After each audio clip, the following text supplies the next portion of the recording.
హంద్రీనీవా సృజల స్రవంతిలో భాగంగా ఈరోజు Kuppam branch కెనాల్ని open చేసి ఇటు 110 మైనర్ ఇరిగేషన్ చెరువుల ద్వారా 6,300 ఎకరాల ఆయకట్టుకి సాగునీరు ఇవ్వటమే కాకుండా కుప్పం పలమనేరుకు కలిపి దాదాపుగా 4 లక్షల మందికి తాగునీరు అందిస్తున్న ఘనత కూడా జగనన్నకే దక్కింది. ఎప్పుడూ కూడా నాకు విజన్ ఉంది, విస్తరాకుల కట్టుంది, నేను కేంద్రంలో చక్రం తిప్పానని గొప్పలు చెప్పుకోవడం పచ్చచానళ్ళ ద్వారా తప్ప ఈరోజు తన కోటేసిన కుప్పం ప్రజలకి ఏం చేశాడు అంటే శూన్యం అనేది కళ్ళారా కనిపిస్తుంది.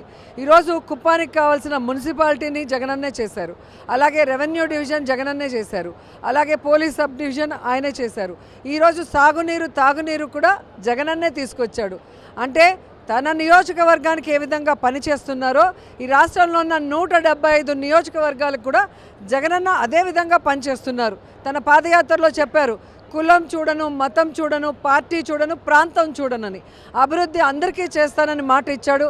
ఆ మాట ప్రకారం ఈరోజు అన్ని ప్రాంతాలతో పాటు తన ప్రత్యర్థి అయిన మరి చంద్రబాబుని నియోజకవర్గమైన కుప్పానికి కూడా ఈరోజు ఎంతో అభివృద్ధిని సంక్షేమాన్ని కూడా అందించారు. ఈరోజు మీరు చూస్తే డీబీటీ నాన్ డీబీటీ ద్వారా దాదాపుగా 1,889 కోట్ల రూపాయలని ఈరోజు అందించడం జరిగింది. అంతేకాకుండా మరిన్ని అభివృద్ధి కార్యక్రమాలు కూడా మున్సిపాలిటీ పరిధిలో కానీ అలాగే మండల పరిధిలో కానీ కోట్ల రూపాయలతో చేయడం జరుగుతుంది.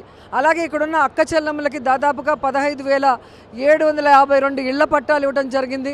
మళ్ళీ ఇప్పుడు 15,000 ఇళ్ల పట్టాలు ఇవ్వటం అంటే దాదాపుగా 30,000కు పైగా ఇళ్ల పట్టాలు ఇచ్చిన ఘనత కూడా అక్క చెల్లెమ్మలకి జగనన్నకే దక్కింది. సో జగనన్న మనసున్న నాయకుడు, మనసుతో కష్టాన్ని వింటాడు, ఆ కష్టాన్ని దూరం చేస్తాడు. కాబట్టి ఈరోజు అందరి కష్టాలు దూరమై ఈ రాష్ట్ర ప్రజలందరూ కూడా సుఖంగా సంతోషంగా ఉండగలుగుతున్నారు. అందుకే ప్రజలు అంటున్నారు మళ్ళీ మళ్ళీ జగనన్నే కావాలి అని. ముఖ్యంగా కుప్పం ప్రజలైతే bye bye Chandrababu, bye bye Chandrababu అంటున్నారు. గతంలో మా నియోజకవర్గం మా ఎమ్మెల్యేలు చెప్తేనే పనులు చేయండి అన్నటువంటి చంద్రబాబు చూశారు, మా ఎమ్మెల్యేలుగా పనిచేయండి అన్నటువంటి చంద్రబాబు చూశారు. ఇప్పుడు చంద్రబాబు నియోజకవర్గంలో కూడా అభివృద్ధి చేస్తున్న జగన్ చూస్తున్నారు. ముఖ్యమంత్రులుగా వీళ్ళిద్దరి మధ్య తేడా ఏంటంటే ఏం చెప్తారు?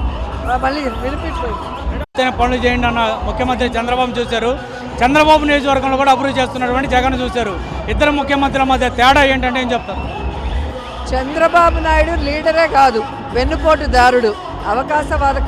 అవకాశవాద రాజకీయాలు చేస్తూ ఇన్ని రోజులు రాజకీయాల్లో ముందుకు వెళ్తూ ఉన్నాడు ఒక పచ్చ పత్రికల సపోర్ట్తో.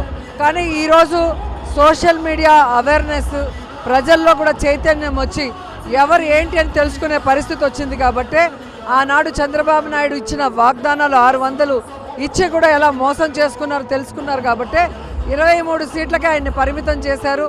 జగనన్న తన పాదయాత్రలో తన తండ్రి ఏదైతే రాజ్యాన్ని మళ్ళీ తీసుకొస్తానని భరోసా ఇస్తూ మేనిఫెస్టో ఇచ్చారో అది నమ్మి ఓటేసి 151 సీట్లతో గెలిపించడం జరిగింది. ఈరోజు ఆయన ఏ మాట ఇచ్చాడో ఆ మాటకి కట్టుబడి దాదాపుగా 99% కూడా ఈరోజు పూర్తి చేసుకున్నారు. సో ప్రజలంతా కూడా ఈరోజు జగనన్న మళ్ళీ ఏం వాగ్దానం చేస్తారు మేనిఫెస్టోలో ఖచ్చితంగా ఆయన చేస్తాడు. కాబట్టి అది మనకి జరుగుతుందన్న నమ్మకంతో ఎదురు చూస్తున్నారు. అదే చంద్రబాబు నాయుడు అది ఫ్రీ ఇది ఫ్రీ అన్నా కూడా ఎవరు పట్టించుకోలేని పరిస్థితి. అంటే చంద్రబాబు నాయుడు స్వార్థపరుడు, తాను తన కుటుంబ సభ్యులు తన బినామీలు మాత్రమే బాగుండాలనుకుంటాడు. జగనన్న ఈ రాష్ట్రంలో ఉన్న ప్రజలందరూ వైఎస్ఆర్ కుటుంబ సభ్యులు అనుకుంటున్నారు. కాబట్టి ఎలక్షన్స్ అయిన తర్వాత పార్టీలు చూడకుండా కుప్పం నుంచి కురుపం వరకు ఈరోజు అందరూ కూడా అభివృద్ధి చెందే విధంగా వారికి సంక్షేమం అందే విధంగా ఆయన తన సుపరిపాలన అందిస్తున్నారు. అంటే చంద్రబాబుని కొప్పనిచ్చే పోటీ చేసే దమ్ము ఉందా అంటూ గతంలో మీరు సవాల్ చేశారు. నిన్న ప్రకటించిన దాంట్లో ఆయన పేరు కూడా కొప్పనిచ్చింది. అంటే రాబోతున్న ఎలక్షన్ ఏ విధంగా ఉంటుందని మీరు అనుకుంటున్నారు? చంద్రబాబు నాయుడికి భయం పట్టుకుంది.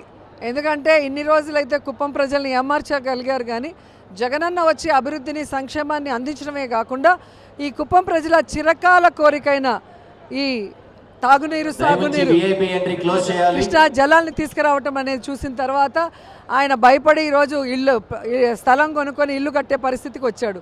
మొన్న మీటింగ్లో భువనేశ్వరి గారు వచ్చి మా ఆయనకి రెస్ట్ కావాలండి, నాకు కోరికగా ఉంది కుప్పంలో కంటెస్ట్ చేయాలనగానే ఆయనకు భయం వచ్చింది. ఈ ఎన్టీఆర్ గారి పిల్లలతో ఈయనకి ఎప్పుడూ టెన్షనే. ఆనాడు ఆయన జైలుకి పోగానే బాలకృష్ణ వచ్చి ఆఫీస్లో చైర్లో కూర్చోగానే పవన్ కళ్యాణ్ దించాడు. ఈరోజు భువనేశ్వర్ వచ్చి నాకు కంటెస్ట్ చేయాలన్న ఆలోచన ఉందనగానే ఏ విధంగా చంద్రబాబు నాయుడు తన సీట్ తాను ప్రకటించుకున్నాడు. అంటే ఎప్పుడూ కూడా నిరంతరం తన నీడను కూడా నమ్మకుండా భయపడే క్యారెక్టర్. ఆయన ఎన్ని చేసినా ప్రకటించుకున్నా ఆయన గెలవబోయేది లేదు.